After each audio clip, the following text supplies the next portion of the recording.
Get ready to dive deeper in part 2 of our series. To maximize your enjoyment, consider checking out part 1 first. See the link in the description. Let's continue the adventure. Scary camping encounters caught on camera, 6-part series. Part 2, Desperate Transmission. Dawn broke weakly over the Black Ridge, casting long, skeletal shadows through the dense canopy. The chilling symphony of nocturnal creatures had faded, replaced by an uneasy silence that pressed down on me like a shroud. Exhausted, bruised, and scared beyond words, I forced myself upright. My muscles screamed in protest, a constant reminder of my reckless dash through the undergrowth the night before. The forgotten camera lay where I'd fallen, a silent witness to the terror I'd faced. But retrieving it seemed trivial compared to the more pressing concerns. Finding my way back to camp and discovering the fate of Jake, Hannah, and Ben. Fueled by a desperate hope, I picked a direction, arbitrarily choosing a path with fewer thorns and fallen logs. The forest floor was a labyrinth of roots and decaying leaves, each step a gamble in this treacherous terrain. No landmarks, no familiar sights, just a relentless maze of green that seemed to stretch on forever. Hours bled into one another. The sun climbed higher, turning the forest floor into a humid oven. My throat rasped, parched and dry. Hunger gnawed at my stomach, a dull ache that paled in comparison to the gnawing fear in my heart. Every rustle of leaves, every snap of a twig sent my heart into overdrive. As the afternoon sun began its descent, casting long shadows once more, a new wave of despair washed over me. I was hopelessly lost. The stories whispered about the Black Ridge, about people vanishing without a trace, seemed all too real now. Had I become another forgotten soul in this unforgiving wilderness? Then I saw it, a glint of metal in the distance, half buried in the undergrowth. Hope surged through me like a jolt of electricity. Could it be? Scrambling towards it, I pushed aside leaves and brambles, my breath catching in my throat. It was a belt buckle, a tarnished silver wolf's head nestled amongst the decaying leaves. Recognition flooded me. It was Ben's belt buckle, the one his grandpa had given him. Tears welled up in my eyes, a mixture of relief and terror. They'd been here, not far from where the creature had attacked us. But where were they now? Had they made it back to camp? Or... Panic threatened to consume me, but I forced it down. Now wasn't the time to break down. I had to follow the trail, had to find out what happened to my friends. Following the trail of broken twigs and disturbed leaves, I pressed deeper into the woods. The air grew thick and strangely still once more, the silence broken only by the frantic pounding of my heart. As dusk settled, a faint, sickly sweet smell filled the air, making my stomach churn. It was a smell of decay, of death, and it seemed to be emanating from a clearing ahead. Against my better judgment, I crept forward, drawn by some morbid curiosity. The clearing was small, bathed in an eerie green glow from a cluster of bioluminescent mushrooms at its center. And there, in the center of the clearing, lay something that turned my blood to ice. It wasn't Ben's body. It was something else entirely. A humanoid form, grotesquely distorted, lay sprawled on the ground. Its skin was a sickly shade of gray, and its limbs contorted at unnatural angles. But the most horrifying feature was its face, or lack thereof. Where a face should have been, there was only a gaping maw, filled with rows of razor-sharp teeth. As I stared, transfixed by the scene before me, I heard a soft, raspy voice whisper my name. My head snapped up, searching wildly for the source. There, perched on a nearby branch, was a creature unlike anything I'd ever seen. It was a bird, but not a bird I recognized. Its feathers were a glossy black, and its eyes glowed with an eerie red light. As it tilted its head, its sharp beak clacked menacingly. A primal scream ripped from my throat. This wasn't just a bird, it was something more sinister, something that watched the darkness and feasted on unfortunate souls. The smell of decay intensified as the creature hopped closer, its red eyes fixed on me. Terror propelled me forward.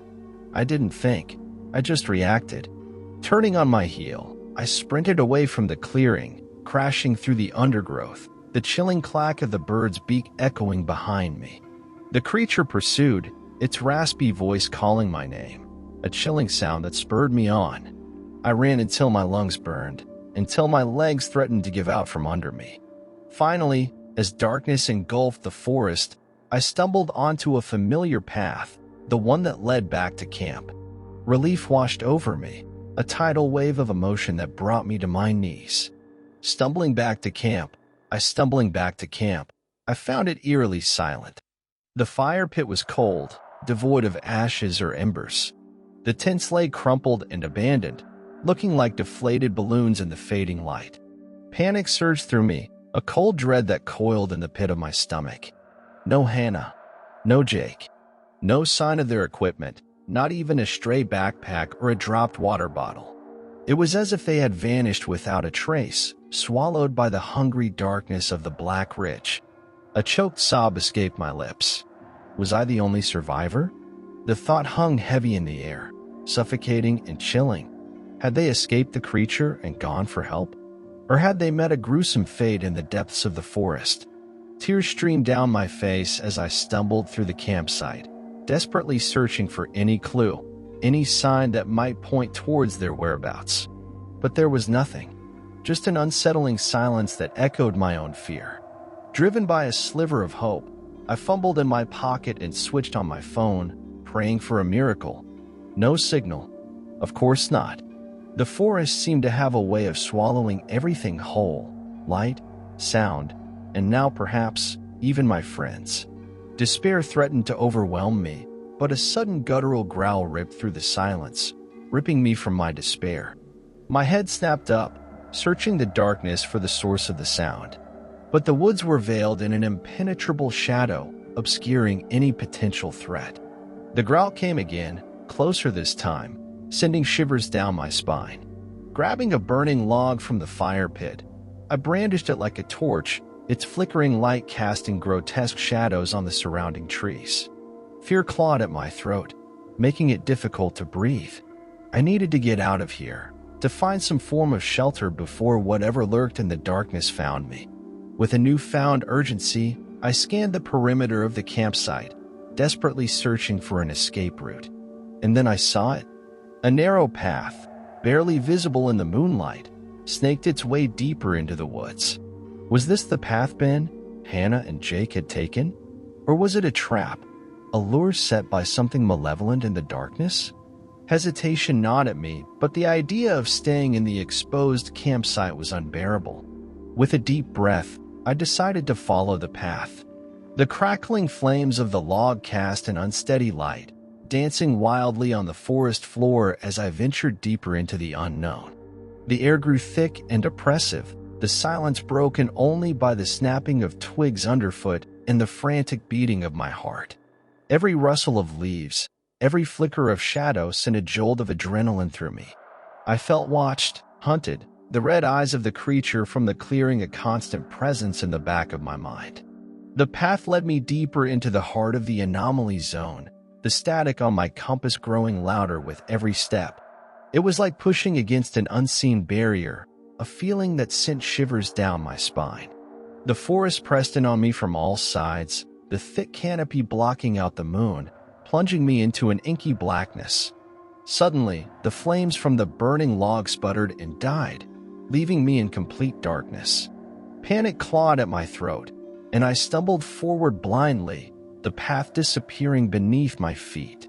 A twig snapped behind me, and a guttural growl filled the air, so close that I could feel the heat of its breath on my neck.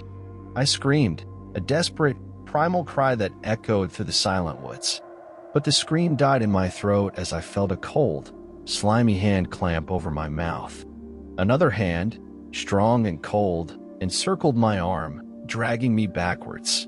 Tears of terror streamed down my face as I struggled against the unseen force. But it was futile. With a final yelp, I was pulled off the path and into the dense undergrowth. The forest swallowed me whole, leaving behind only the dying embers of hope and the chilling promise of something far worse than death. Lost and alone within the anomaly zone, I find myself trapped in a twisted world where trees writhe like serpents and the air crackles with an unseen energy. A horrifying creature stalks my every move, its eyes glowing with malice. But I refuse to give up. Armed with a cryptic map and a desperate hope, I must navigate the zone's treacherous landscape and unravel its secrets before the creature claims me as its next victim. Will I escape the clutches of the creature within the anomaly zone? Stay tuned for part 3 to see how I fare. See the link in the description.